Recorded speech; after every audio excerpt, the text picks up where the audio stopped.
Di video kali ini, kita akan melakukan simulasi untuk membuat DNS server. Jadi kita buka dulu aplikasi Cisco Packet Tracer kita, lalu kita tambahkan beberapa end devices.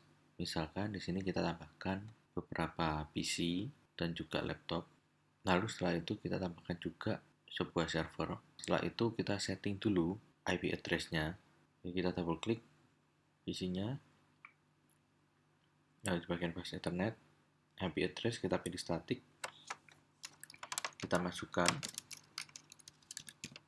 IP-nya, misalkan seperti ini. Subnet max-nya jangan lupa di set ke 255, 255, 255.0 ke default subnet max. Lalu untuk memudahkan kita, jadi nama PC-nya ini kita tambahkan nama IP kita tadi, IP yang tadi sudah di set. Di PC 1 juga kita set dulu IP address-nya.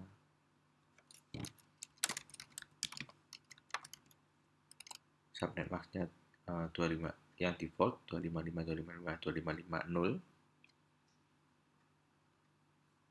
Kita set namanya juga, kita tambahkan.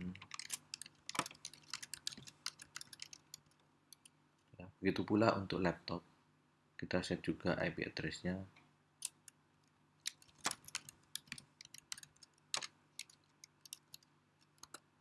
Dan juga subnet max. Untuk laptop 1, laptop 2 kita tambahkan.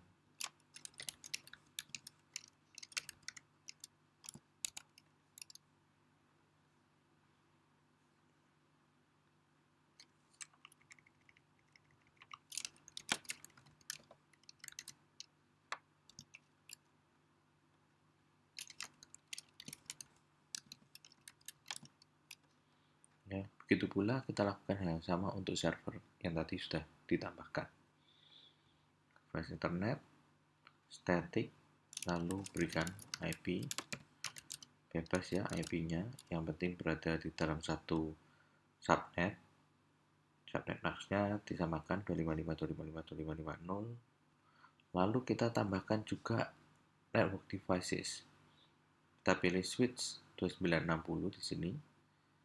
Tambahkan dulu switch-nya. Nah, seperti biasa, lalu kita harus tambahkan koneksi dari masing-masing PC, laptop, dan juga server ini ke switch. Jadi kita pilih connection. Nah, kita bisa menambahkan secara manual koneksinya dengan cara memilih copper straight through. Atau untuk lebih cepatnya, kita bisa langsung pilih automatic connection. Kita tambahkan beberapa kali. Jadi untuk PC, setiap PC masuk ke switch ya. Seluruh end system harus masuk ke switch terlebih dahulu.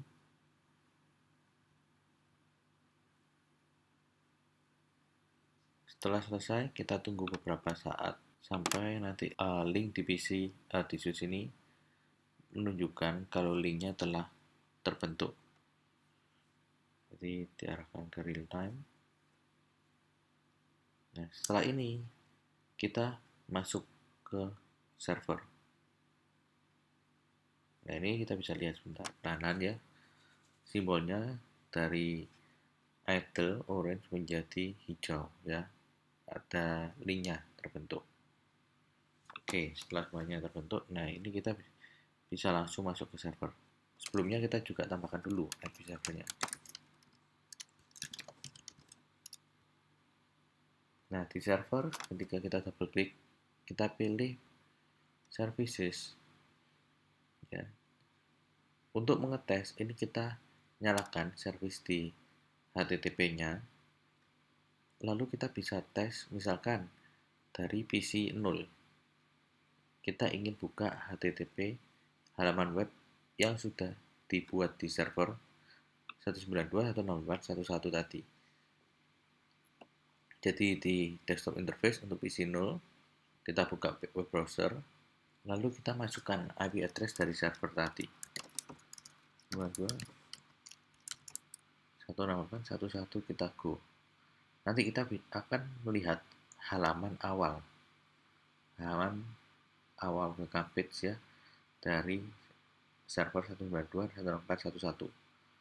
Halaman awal ini dilihat dari mana? Bersumber dari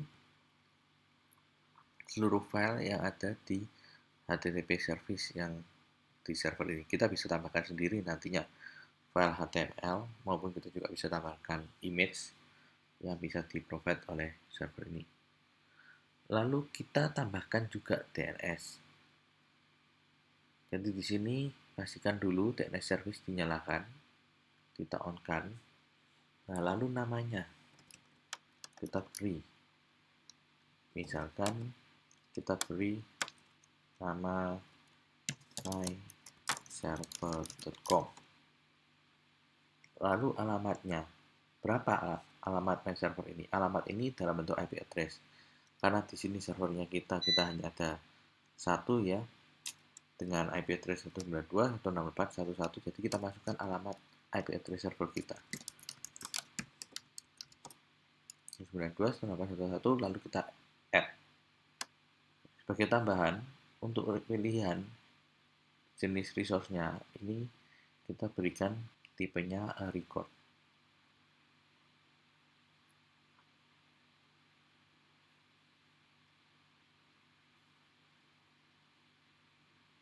Oke, kalau sudah selesai, kita bisa tes lagi. Misalkan kali ini kita ganti. Tadi kita sudah tes dari PC 0. Sekarang kita tes melalui PC 1. Kita masuk di bagian desktop. Buka web browsernya. Ya. Tadi di URL ini kita tinggal bisa langsung masukkan namanya. Ya. Tadi nama DNS, alamat yang sudah kita masukkan adalah myserver.com. Jadi di sini kita di bagian web browser PC1 kita masukkan myserver.com, hostname unresolved. Nah, di sini kita harus setting sebentar ya. Jadi di bagian config ini kita tambahkan DNS-nya itu menuju ke server 192.168.1.1. Ya, jadi tadi hostname unresolved itu dikarenakan PC1 masih belum bisa menemukan DNS servernya itu di mana. Meskipun di server ini sudah kita nyalakan ya servisnya. Jadi di sini kita tambahkan di bagian setting, di bagian DNS server kita isikan 192.168.1.1. Lalu kembali masuk ke desktop. Nah, ketika kita buka, dia otomatis langsung membuka halaman web di 192.168.1.1. Kenapa bisa begitu? Silakan kalian baca-baca kembali materi terkait DNS server, bagaimana cara kerja DNS server. Jadi jangan lupa di config tadi, selain kita harus men-setting IP address dan juga subnet mask, kita perlu juga melakukan konfigurasi DNS server yang tergabung di dalam jaringan. Jadi DNS servernya isikan 192.168.1.1. Lalu kita bisa tes di desktop, lalu pilih web browser. Ini saya tes melalui laptop 0 ya.